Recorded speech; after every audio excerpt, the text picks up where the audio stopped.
is Sunday, October 5th, and I have for you a week in reviews. That's what I've read, what I'm getting rid of, what I received. I didn't watch anything, but if I had, we talk about that here. I'm back. I'm continuing on my trend of not having terrible reading weeks. I think I've found my groove again. I think that if I was in a reading slump, it's over now. Knock on wood. So I read 4 books this past week. 2 of them were pretty big. So let's get into it. We are back. Again, we're just doing straight her kid. Reading Rebellion was a fail. Like, it just didn't. I can do her kid. That's what we're doing. So the first thing I read was for By the Hundreds. So this fulfilled the 600 slot. So I only need 1 more now for By the Hundreds, and that's a 700 plus, which is doable. So that's exciting. I think that'll probably be my next prompt within the thing that I'm going to fulfill. I did pick up Black House by Stephen King and Peter Straub. This is technically a reread. I don't think I've read this since college, though. It is the sequel to The Talisman. And in this one, we follow Jack Sawyer as an adult, as he is a retired homicide detective who kind of gets drawn into this case in his new little hometown. It's not hometown, his new little town that he lives in Wisconsin. And it took me a bit to get into this. I do think, like, it kind of hit me as I was reading it, like, oh, this came out in 2001. This is definitely the start of King's whole detective fiction love affair that he's having right now. He loves writing detective fiction now. I think this kind of started that out. No, there's definitely a lot of fun in here, a lot of fun Dark Tower stuff. I think if you're not a big Tower junkie, I don't know how good this book will be for you. But so there's so much fun Dark Tower stuff. There's so much talk, like they mention Roland in here, where the territories, which has to do with that midworld, that sort of stuff. I did give it, I want to say 4.5 out of 5 stars. It's not one of my favorite Stephen King books. I really need to reread The Talisman, because I think I've only read that one once or twice, and I don't know how much I'll like it on a reread. I don't know.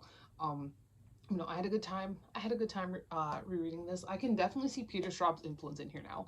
I think when I was growing up and reading these, I'd never read anything by Peter Straub. I read a ton of Stephen King, so I just read like a Stephen King book. But now that I've read more by Peter Straub, you can see it. You can see Straub's influence in this one in particular. So there's that. Then I read finished reading a book that I am currently reading to my 5th graders. We're doing lots of like questions, so that's like our little whole class book that we're doing. That's Hoot by Carl Hiaasen. I rate this 5 out of 5 stars. This is a childhood thing for me. I loved Hoot and Flush in particular. From Carl Hiaasen. Hoot follows this boy named Roy Eberhardt who moves to Florida from Montana, and he ends up getting mixed up with this like homeless runaway child who wants to save these owls from being bulldozed at a upcoming pancake house. It's a really good book. For her kid, I counted it for award season winner. It did get a Newbery. It's from early 2000s. Great children's book.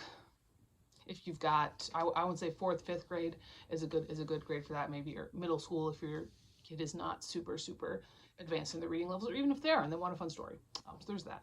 All right, then I read the first volume of Blue Period by Tsubasa Yamaguchi, which is a manga series. Talks a lot about art, about passion, about maybe not doing what is rational in pursuit of our dreams. I wasn't quite so sure about it the first couple pages.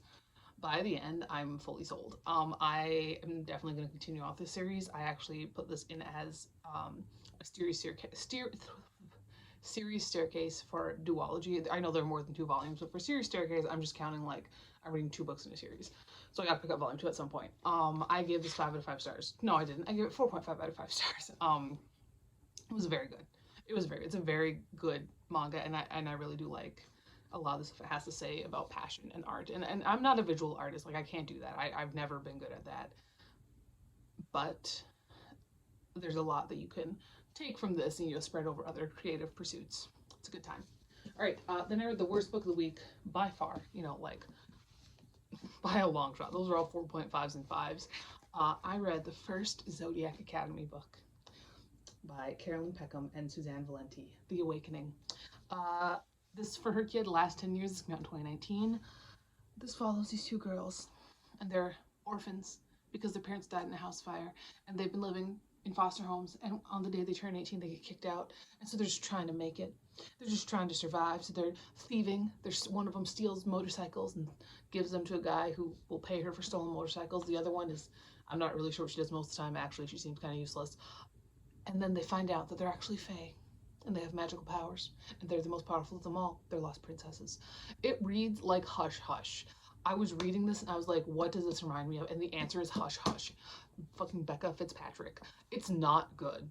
It's so bad. Like, it reads like it's for middle schoolers, but then they're also swearing and having sex. So it's like, oh, this is for illiterate adult women. Dear God, it's terrible. It's so bad. I would be lying if I said that the second book was not in my Amazon cart right now, because it's really bad. It's terrible. I wouldn't recommend this at all. The end of it has some kind of, I don't even know. Like, I'm morbidly curious about where the series is going to go, because it's just ridiculous. Nobody in this book is a good character. There's no characterization whatsoever. Like, we've got the twins, and Darcy's the shy one and Tori's the rebellious one, but I had to keep turning back, see which one was which, because it really didn't matter, because they just acted the same, and they thought the same, and they did all the same things. Same with, like, the heirs. Couldn't tell them apart. No idea. The only times I could was when we started getting into, like, the orders stuff, and you could, like, okay, so, like, Seth is the werewolf one. You remember that because he's constantly smelling people, which is fucking weird. So yeah, it's really bad. Would not recommend. 1.5 out of 5 stars. I gave it that 0.5 because I did read this in basically one day. It's engaging. It's bad, but it's engaging. Bad things can be engaging sometimes. So this is what I read last week, plus Hoot. I'm getting rid of these two. I already have a hardcover of this one, and this one's bad. I'm gonna keep this one. I'm also getting rid of a bunch of, I haven't ordered covers for all of these yet, but I figured I'd just get rid of them all. These are all of my old covers for my books that I have on my shelves, because I'm getting new covers for them. I've talked about this a bunch of times, because I use Canva for a lot of my covers, and Amazon is starting to crack down on that. So I've got Royal Blood, which is the second Teen-On book, Bandit Born, which is the third Teen-On book, Graduation Day, short stories, Circus One, so I don't actually need to get a new cover for, because I made this on Amazon, but it sucks, so I want a new one. The first Teen-On book, For My Country, Teen-On .5, Life in Anachronism, short stories, Rewind, short stories, Sunset, Vendetta 3, The End, Abnormal Murders 4, Morph Suit Murder, Abnormal Murders 2, Serial Killers Cookies, Abnormal Murders 1, also not a Canva cover, but I'm going to do the whole series, Carl and Jimmy, New Match, and then the Odds Boys series, which 5 of them have, like, covers done by artists, but I want to redo the whole series, so I'm going to get rid of them all. So we have Hit or Miss, Right or Wrong, Horror at Camp New Woods, One More Sad Song, No Remorse, Promise Me, Until I Fall Away, and then Columbine, which I do actually have a new cover of that one. That one is up now, so there's that. And then what I received, it's a good chunk, let me tell you that. First up, I did get Butcher and Blackbird by Bryn Weaver. I actually picked up everything because I have a coworker who was like, I can't believe that you haven't read these. I'm not anticipating much more than Zodiac Academy, but we'll see.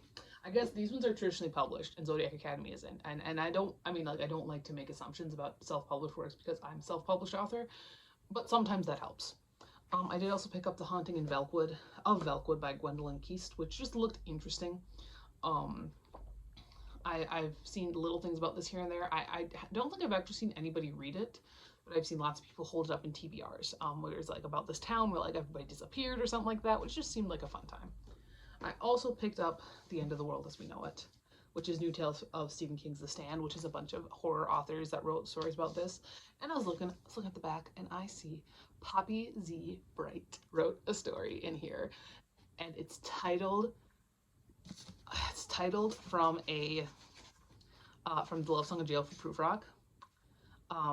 It's Till Human Voices Wake Us and We Drown. That's from the Love Song of Jail for Proof Rock, which is one of my favorite poems, and I'm so pumped. If nothing else, I'm reading this for the Poppy Z. Bright story because I love Poppy Z. Bright, and I love the Love Song of Jail for Proof Rock, and I'm very excited. All right, the rest of my Bryn Weaver that I got Leather and Lark, I got Scythe and Sparrow, and then I also got her new book, Tourist Season, which is why we were having that conversation in the first place. All right, then I did pick up a Sweet Valley Twins graphic novel. This is one that I would definitely put in my classroom when I'm done with it, but I did want to read it first. So I've got this. I also picked up Boy's Life by Robert R. McCammon. I haven't really read anything by Robert R. McCammon. He is, however, lauded quite a bit in the same ways that Stephen King is. Look at him. He looks like a professor. He doesn't look like, I mean, you look at pictures of Richard Lehman, that looks like a creepy little guy who writes horror novels. That guy doesn't. All right, another one that I'll put in my classroom when I finish it, The Miscalculations of Lightning Girl by Stacey McAnulty. So there's that. I'm sorry this was kind of fast. I have laundry in, and I needed to get this done in less than 18 minutes. So I went kind of fast. I sped through a bit. But yeah, my reading is starting to pick up again, which is great. I have books coming, which is not great, but you know what? We're thinking things through. We're thinking things out. We're seeing what happens. That is everything. I'll talk to you later, and goodbye.